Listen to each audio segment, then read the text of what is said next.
Buenos días. Seguimos con el libro de los enigmas pendientes y dentro del capítulo 5, la siguiente parte, que es la que toca hoy, se llama El bondadoso habitante del lago Ness. Dice: nos resistimos a calificar de monstruo a un ser tan bondadoso y pacífico como viene demostrando ser el animal gigantesco que recorre la estrecha estructura de su vivienda acuática en un ir y venir incesante, como los peces capturados que introducimos en los acuarios y peceras, encerrados, prisioneros, sin horizonte para nadar, sin poder cambiar de aguas, tropezando con su hocico abierto en todas las paredes. No. Nessiteras rhomboteryx, como ha sido bautizado por la nomenclatura de la ciencia, que todo lo quiere clasificar, no es un monstruo, no es violento, no se ha comido a nadie, asombra más que asusta. Comenzó a aparecer sobre las aguas oscuras del lago Ness a partir de 1933, aunque las gentes de la región que cuenta con él como un elemento de interés turístico afirman que con anterioridad también fue visto alguna vez. Pero es desde la fecha que hemos indicado cuando sus exhibiciones han resultado más continuadas y sus noticias más difundidas. Al principio, y todavía mucha gente escéptica que hay, se creyó que Nessie era la clásica serpiente de verano. La noticia espectacular que aparecía en los medios de difusión y continúa apareciendo cuando los periodistas no encuentran ninguna verdadera noticia que llevar a las linotipias o a las ondas. Pero no, el monstruo del lago Ness, para dar confirmación de su existencia real y no solo en la imaginación de los románticos, se ha dejado ver y ha permitido que lo fotografiasen, eso sí, a cierta distancia. Y ahora sí quedan muchos que sonríen al oír su nombre. Llegó un día en el que el Parlamento británico planteó el tema en sus sesiones y un parlamentario, los ingleses, que son los ingleses, solicitó con toda seriedad que el lago Ness fuera vallado y declarado algo así como reserva natural, al objeto de que los visitantes curiosos no molestaran en demasía a su morador. Téngase en cuenta que las orillas del lago que se poblaban los fines de semana de miles de familias y miles de automóviles que hacían florecer el comercio de Inverness, la población más importante en sus orillas, pero que a la vez llenaban de ruidos los alrededores y ensuciaban sus aguas. El lago Ness es una gran falla geológica de aproximadamente 40 kilómetros de longitud por unos 2 kilómetros de anchura en su parte más ancha, 2,8, y es muy profunda, en varios puntos alcanza los 225 metros. Rellena con el agua dulce que le suministra el río Ness, que desemboca no lejos de uno de sus extremos. La falla y, consecuentemente, el lago debieron formarse hace 300 millones de años, pero hace 12.000 el suelo de la región se elevó y el lago también unos metros más sobre el nivel del mar. Pudo ser en tiempos de este último cataclismo cuando algunos antepasados de nuestro monstruo quedaron atrapados allí sin posibilidad de regreso a las inmensidades oceánicas, porque el escaso cauce del río Ness, antes lago también, no se lo permitió. Los monstruos se adaptaron a su nueva vida y sus descendientes habitaron las oscuras aguas del lago desde hace milenios. No es probable. Parece más fácil, y puesto que su presencia se ha detectado ininterrumpidamente desde entonces, que el animal entrara en el lago precisamente retomando el curso del río Ness desde el mar en el año 1933. En realidad, el lago no posee orillas, pues se encuentra encajado dentro de un corte profundo del terreno cuyas paredes descienden en las profundidades casi verticalmente, con un grado de inclinación muy acusado. Sus aguas son muy oscuras, por eso y porque llevan disuelta gran cantidad de turba, a muy pocos metros bajo la superficie es imposible ver nada. Lúgubre hábitat de nuestro monstruo. Afortunadamente abunda la pesca. Cuentan algunas historias que en el siglo VI el santo Colombo, que todavía no era santo, realizó junto a la orilla un milagro, y fue espantar con un leve gesto de desprecio de su mano a un monstruo horrible que salió del lago y atacó a unos discípulos que le acompañaban, mientras se dirigían a una fortaleza que levantaba su esbelta silueta cerca de Inverness.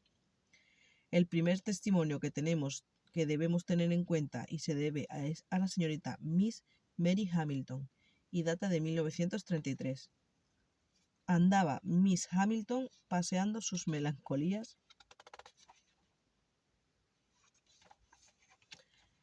en aquella tarde primaveral por las cercanías del pueblo y se acercó hasta el borde de las aguas oscuras. Presa de la gran agitación, contó luego que apareció a poca distancia nadando un animal enorme que ella no conocía y no se parecía a ningún otro, con un cuello muy largo y una cabeza muy pequeña. Cuando nadaba sacaba a oleadas parte del cuerpo sobre la superficie líquida. Su longitud total debía ser de unos 80 pies y nadaba muy deprisa. La señorita Mary añadió haberlo visto muy bien y durante un largo tiempo. El Daily Mail publicó la noticia de una presencia del monstruo el 20 de mayo. A partir de entonces, Nessie ha sido visto muchas veces y en lugares diferentes del lago. Ha sido fotografiado en diversas ocasiones. Ha llenado páginas en todos los diarios y revistas del mundo, sobre todo en verano, y hasta se dijo que fue protagonista de 2 filmaciones. El dossier de características del monstruo fue aumentando en base a los datos que suministraban los afortunados espectadores de sus salidas. A veces se lo encontraba alguien fuera del agua, descansando tranquilamente entre el follaje. Ostenta la cabeza de foca, de serpiente o de cierva descornada, según los casos. Su piel parecía de elefante o de ballena. En ocasiones se le vio proyectar agua como los cetáceos, o se le oyó un agudo grito. Presentaba a los ojos del público 1, 2, 3 y hasta más jorobas. Su cola era larga como la de reptil o gruesa y roma. Velozmente seguía las motoras y vapores o los observaba pasar a distancia prudencial con indiferencia. En fin, lo que ocurre siempre en estos casos, que cada uno ve lo que aparece de una manera distinta o por lo menos con aspectos diferentes. La mejor descripción que existe de un encuentro con el monstruo la proporcionó el estudiante Grant en enero de 1934. Iba el estudiante en la noche del día 5 sobre su motocicleta por una carretera estrecha que bordea el lago, y mejor será leer su testimonio. Vi algo negro en la orilla derecha de la carretera. Observé que aquella cosa negra se ponía en movimiento y enseguida pensé que se trataba del monstruo. Detuve la moto y enfoqué hacia aquel sitio la luz del faro. Me encontraba solo a 30 yardas del animal, el cual estaba sentado en el borde de la carretera. Hizo oscilar su cabeza, primero hacia el lado derecho y luego hacia la izquierda. Después se levantó y se acercó un poco hacia mí.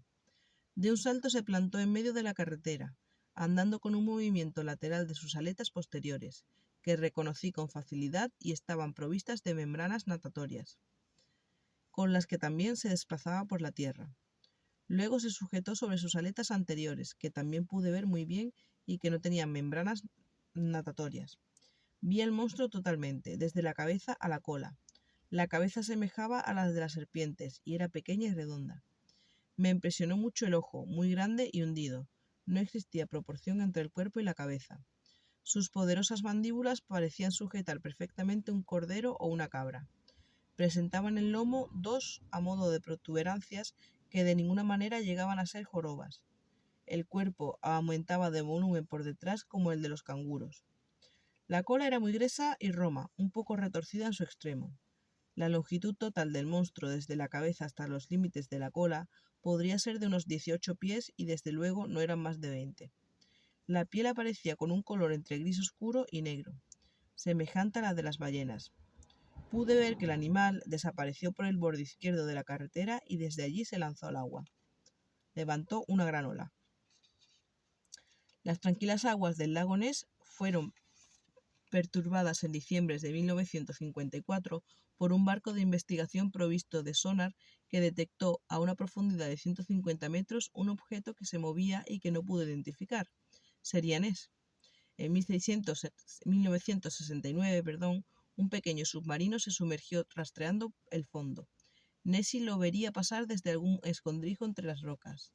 En 1974, la cámara del Searle obtuvo una fotografía que se publicó en el mundo entero y finalmente, en el mismo año, Robert Rhine consiguió bajo la superficie de las aguas con una cámara infrarroja la fotografía no muy clara de una aleta que debía medir unos 2 metros. Ni tan grande como lo vio la señorita Mary Hamilton, ni tan pequeño como lo describió el estudiante Grant. De todos los informes y estudios se deduce que Nessie debe tener una longitud entre 15 y 20 metros. El cuello se levanta unos 4. Posee una cabeza muy parecida a la de una serpiente. Es de color oscuro y se desplaza mediante unas aletas anchas que miden 2 metros aproximadamente. El nombre con que la ciencia lo ha bautizado deriva precisamente de la circunstancia de que tiene aletas. Por eso se llama oficialmente Nesiteras rhomboteryx, bestia del Ness con aletas en formas de rombo. Los habitantes de la región de los lagos de Escocia y los pocos románticos, los últimos, que quedan, prefieren continuar llamándole Nessie.